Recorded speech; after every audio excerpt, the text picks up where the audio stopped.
નો ઈ જેથી નરેન્દ્ર મોદી આવ્યો તેથી એમ કેતા હતા એમ હું નથી બોલતો, અમે ઠેઠ પુગાડ્યો. હા, એ કઈ અમારો બાપ નથી. હા, એ કારણ કે રાજગાદી અમે બેહાર્યો છે અને એના સામો અમે સવાલ ન કરી ગઈ તો સવાલ કેને કરવા દેવાનો? નાગરિકને સવાલ નથી કરવા દેતો. નાગરિક બોલે એટલે અંદર ઘાલી દે અને એના ભેગા કમાન્ડો, સાલી કમાન્ડો ને કરોડો રૂપિયા તો પગાર આપે. સેફટી માટે બધા નેતાઓ સેફટી અમારે નહીં જોઈ.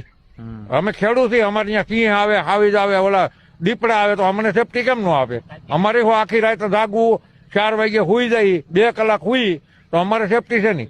હાલો, 2022 નું એને આપ્યું હતું કે 2022 હું તમારી બમણી આવક કરી દઈશ.